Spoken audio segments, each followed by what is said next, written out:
So guys, I think we've just seen the worst, and I mean the worst call in the history of sport. I think we actually might have just seen the worst call in the entire history of sport. And like, this is a shock that it is actually not DiJonai Carrington committing a... What you just witnessed isn't just the worst call in sports history. It's the smoking gun that exposed the WNBA's most dangerous cover-up. While other channels are talking about karma and comeuppance, I've been following the digital breadcrumbs that lead to something far more sinister. The temperature of the online conversation isn't just hot about DiJonai Carrington getting a bad call. It's nuclear about what this moment reveals about institutional rot. I'm Jackson Riley, and I've spent the last 72 hours filtering through the noise to bring you the signals that matter.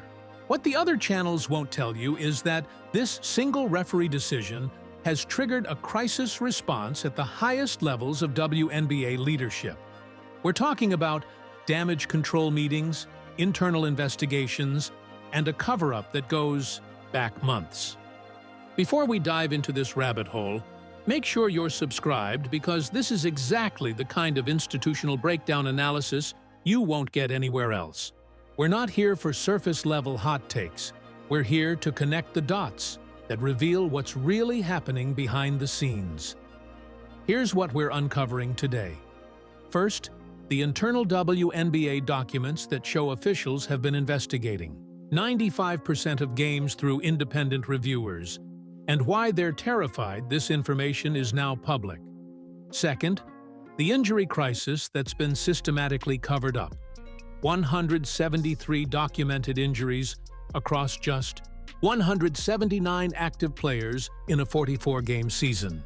And third, the expansion team success story that's making league officials panic about their credibility during the most critical growth period in WNBA history. But let's start with what happened on July 25th that sent the league office into full crisis mode. Ball gets swung, Janelle Salon shoots the ball. It's coming out, it's coming out, it's coming out. So, DiJonai Carrington is just shielding the ball out of bounds. She's just shielding the ball out of bounds, as you do. And Tiffany Hayes tackles her to the ground. Tackles her to the ground. It's Dallas ball.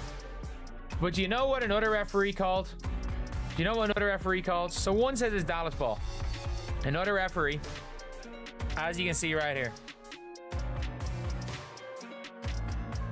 Salon miss.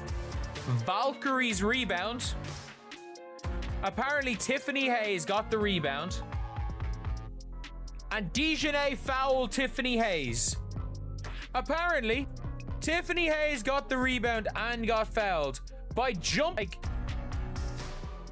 That is the worst call I've ever seen in basketball. That is actually the worst call I've ever seen in basketball. She just jumped through her. Like, she knew. Like, it is what it is. People will shield or get in the way of the ball and stand there. She just jumped over the back. Worst case scenario, it's an over the back foul. Worst case scenario, it's an over the back. Like, it is at least a foul on Tiffany Hayes, if not. Now, what you just heard is the exact moment everything changed. Not just for DiJonai Carrington, not just for the Dallas Wings, but for the entire institutional framework of WNBA officiating. While my competitors are focusing on whether Carrington deserved this call based on her reputation, I've been tracking the immediate response from league headquarters. And what I found should terrify every fan who cares about competitive integrity. Reading the signals from my sources inside the officiating department, this wasn't just a bad call. This was the call that broke the camel's back for a system that's been cracking under pressure for months. The official temperature of internal communications spiked to crisis levels within hours of this footage going viral. Here's what they missed. WNBA officials have been operating under what insiders call the reputation protocol, Official sources won't tell you this, but if you follow the digital breadcrumbs, a different picture emerges. Players with controversial histories like Carrington have been receiving differential treatment in marginal call situations.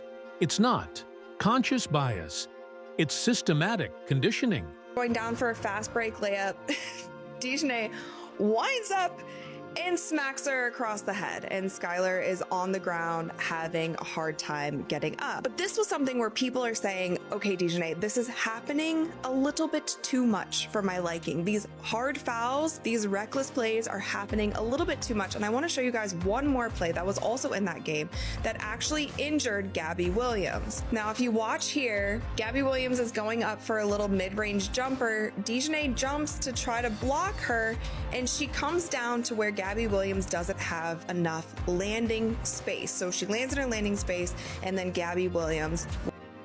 That breakdown you just heard represents months of accumulated frustration with a player whose reputation precedes her into every arena. Carrington leads the WNBA in flagrant fouls with 3+ in just 8 games this season.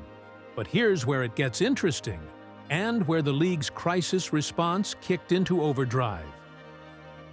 The Caitlin Clark eye poke incident from September 2024 playoffs? That wasn't just a controversial moment. It was the catalyst that changed how officials approach Carrington calls. The hair-pulling incident with Sarah Ashley Barker? Another data point in the reputation file. Multiple flagrant fouls on Skylar Diggins? The pattern was becoming undeniable. But the temperature of the online conversation suggests something deeper is happening here. This isn't just about one player's reputation affecting calls. This is about institutional failure to maintain consistent standards during the league's most scrutinized season in history.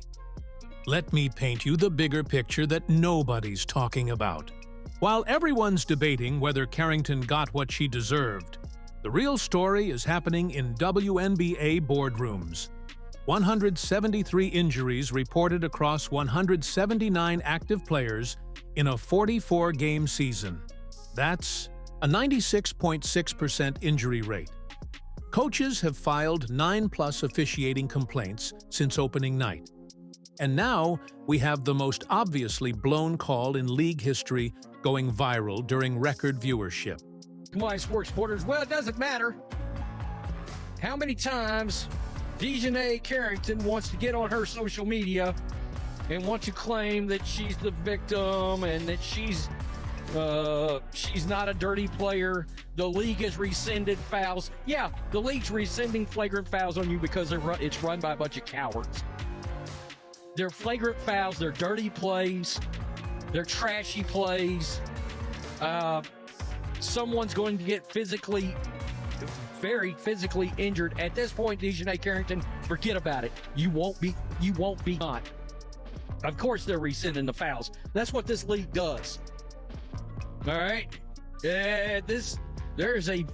Look, people can tell the difference between physical play and dirty play. And now there's a laundry list of evidence. Look, at this point, DiJonai Carrington should have been suspended, fined multiple times over. Of course they won't. Now we're gonna hit you with a flagrant, and then behind the scenes we're cool. We're gonna rescind the flagrant. A bunch of cowards. Those weren't my words. Those were from an established sports commentary channel with over 400,000 subscribers. But here's what that analysis missed. The cowardice isn't just about rescinding flagrant fouls. It's about systematic crisis management that prioritizes image over player safety. I've been connecting the dots across multiple sources, and the signals point to something that should make every WNBA fan demand answers. The league has been operating under what internal sources describe as a dual standard system. Stars get protected, villains get targeted, and when the system breaks down publicly, damage control kicks in. Remember, when you hit that subscribe button, you're joining a community of narrative analysts who appreciate going beyond the surface. We're not here for the easy takes. We're here for the uncomfortable truths. But here's where the story takes a turn that exposes the league's real panic. While everyone's focused on Carrington's karma, there's another storyline that's making WNBA executives lose sleep. The Golden State Valkyries are rewriting expansion team history, and it's exposing just how broken the competitive balance really is. Nor play like she's 35. Okay, she be bringing it to them girls each and every night. She got that, acting like that face harness, okay, like to protect her face, her eyes, her nose, whatever that is. She be look like a dominatrix to me. I be like, bro, who is that? She looks like, it's giving scarecrow, or like a black raven vibe, okay, like a hawk. Like she looks like a bird of prey. Okay, and that's how she plays. She plays like a bird of prey, while the other girls in the court are just worms to her. Okay, they are bird food because she be cooking and eating every. She looks like a bird of prey. That creative analysis captures something the league desperately wants to avoid discussing. When players like Carrington become defined by their intimidation factor rather than their skill, it reveals a deeper problem with how the WNBA markets physical play versus dirty play. But let's follow this thread to its logical conclusion. The year Valkyries have a 10-9 record versus the typical 4-5 wins for expansion teams. They're already valued at $500 million, the highest in women's sports history. Their success is built on fundamentally sound basketball and smart roster construction. Meanwhile, teams like Dallas are defined by controversy and declining performance. The contrast is stark, and it's making league officials panic about the narrative. Do they want to celebrate expansion excellence, or do they want to manage reputation-driven drama? Because right now, they're getting both, and the optics are terrible. Okay, now let's get into rumor territory. Nothing is officially confirmed, but the online chatter is too loud to ignore. Multiple sources suggest that WNBA leadership held emergency meetings within 24 hours of the Carrington call going viral. The agenda? How to control the narrative around systematic officiating failures without admitting institutional problems. Here's what the digital breadcrumbs reveal. The league has been operating an internal analysis program reviewing 95% of games through independent reviewers. This program was supposed to be confidential, but the Carrington incident has forced acknowledgement of high-profile misses, league speak, for admitting they've been covering up problematic officiating patterns. I've been filtering through the noise from multiple insider sources, and the temperature suggests this goes deeper than one bad call. We're talking about a systematic breakdown during the most critical period in WNBA history. Record viewership, expansion success, Caitlin Clark driving unprecedented attention. And in the middle of all this growth, the officiating system is collapsing in real time. The timing couldn't be worse for league leadership. They're in the middle of critical television negotiations.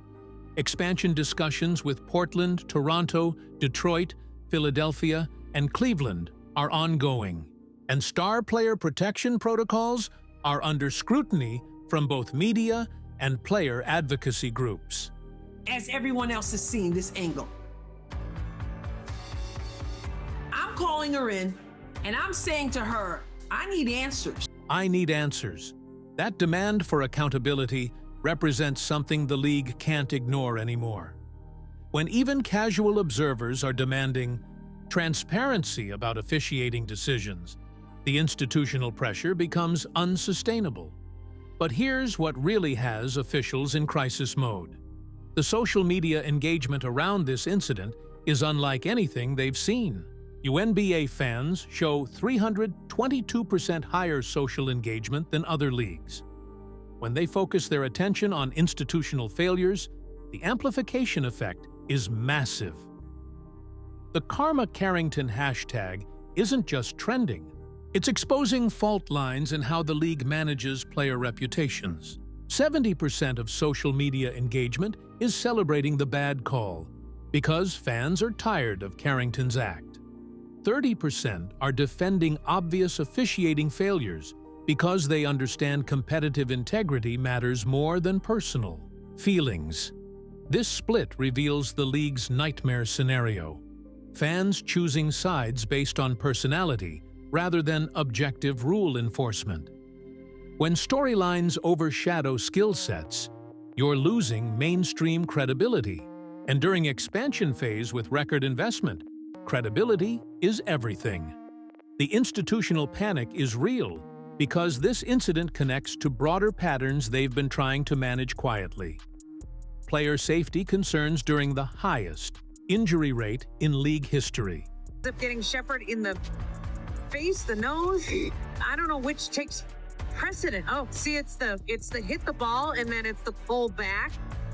They're showing it on the Jumbotron at a different angle that sort of looked like, watch after Carrington goes for the block, watch her pull back right here. And that's the part that I don't know if you separate that. Do you separate that? Expect the league office to review the play. Don't hold your breath on a public apology. The bigger challenge? Carrington must choose between doubling down on her edge or refining it.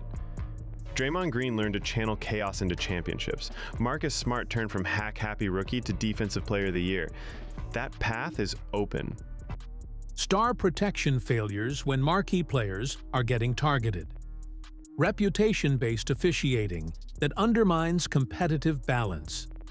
Remember to hit that notification bell because we're breaking down every aspect of this institutional crisis as it develops.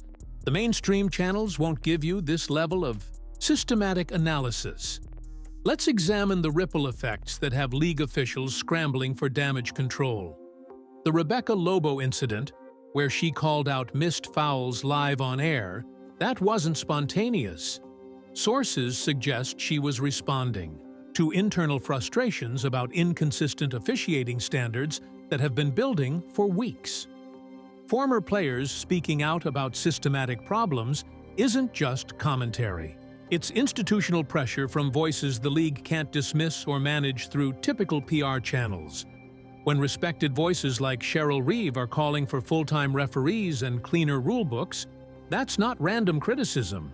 That's coordinated pressure for systematic change.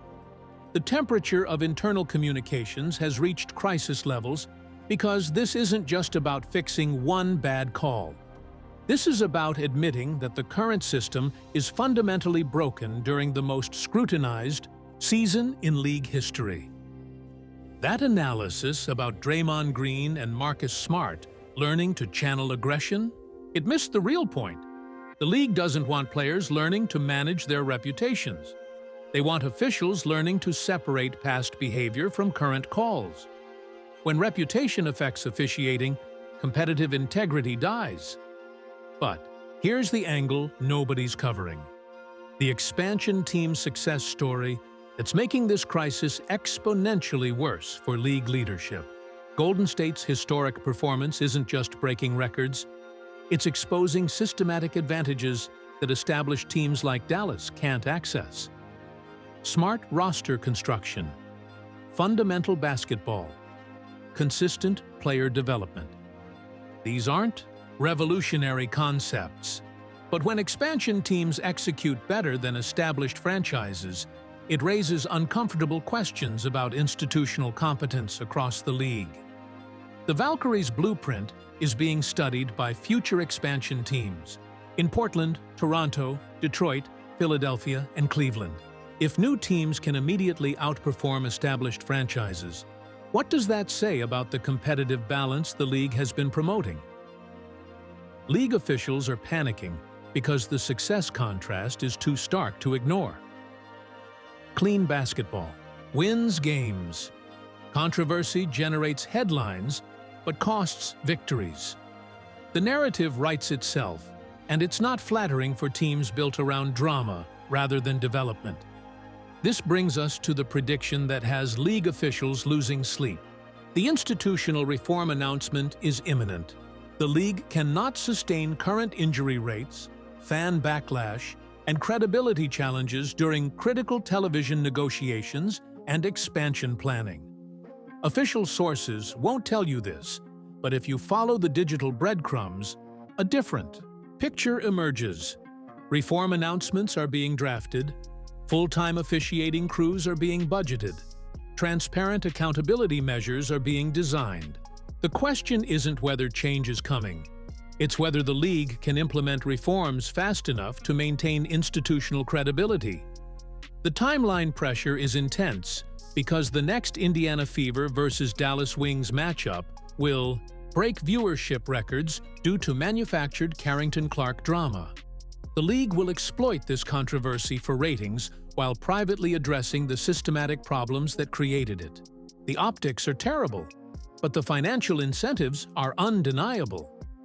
Here's what the competitive intelligence reveals that other channels missed completely. This isn't an isolated incident. This is systematic failure during institutional transformation. The WNBA is experiencing unprecedented growth in viewership, investment, and cultural relevance. But the operational infrastructure hasn't scaled to match the increased scrutiny.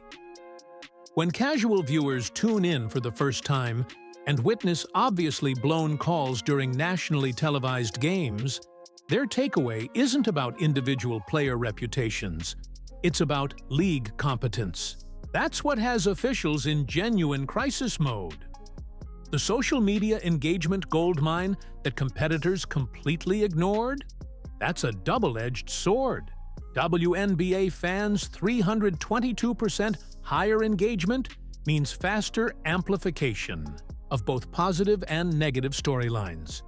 When institutional failures go viral, the damage is exponentially greater than in traditional sports leagues. Platform-specific behaviors on TikTok and Twitter that drive viral moments aren't just marketing opportunities. They're institutional risk factors when systemic problems get exposed. The worst call in sports history angle, reaching millions through viral videos, isn't just entertainment. It's reputational damage during critical growth phase. The temperature of the online conversation suggests fans are ready to hold the league accountable for systematic improvements, rather than accepting individual controversy as entertainment. That shift in fan expectations is what really has officials panicking. So, where does this institutional crisis go from here? The league faces three urgent fixes that can't be delayed any longer. First, officiating quality through full-time crews, deeper training, and transparent accountability. The current part-time system can't handle the scrutiny of record viewership and national television coverage. Second, systematic player safety protocols that address injury rates without reputation-based enforcement. When 173 injuries occur across 179 active players, the problem isn't individual behavior, it's institutional failure to protect participants. Third, competitive integrity standards that separate storylines from skill assessment. When narrative overshadows basketball ability, mainstream credibility erodes. During expansion phase with unprecedented investment, credibility is the foundation of sustainable growth. The institutional intelligence suggests these reforms are inevitable because the current system is unsustainable.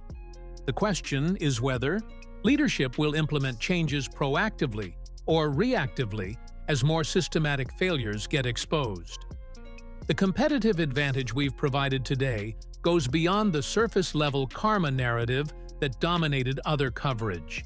We've connected the institutional dots that reveal why officials are genuinely in crisis mode over what appears to be a single bad call. This isn't just about DiJonai Carrington's reputation or fan reactions to controversial officiating. This is about systematic breakdown during the most critical growth period in league history. Officials aren't panicking because they made one mistake. They're panicking because this mistake exposed institutional problems they've been managing privately for months. The digital breadcrumbs all point to the same conclusion. The WNBA's current operational infrastructure can't support the level of scrutiny that comes with record viewership and cultural relevance. Reform is coming whether leadership wants it or not. All right, narrative analysts, your turn to weigh in. Do you think this systematic officiating crisis is being managed effectively? Or are we watching institutional credibility collapse in real time? Are the injury rates and inconsistent enforcement connected to broader infrastructure problems? Or are these isolated issues that can be fixed individually? Drop your analysis in the comments while you're smashing that like button so the algorithm knows the Institutional Breakdown Investigation Squad is alive and demanding answers.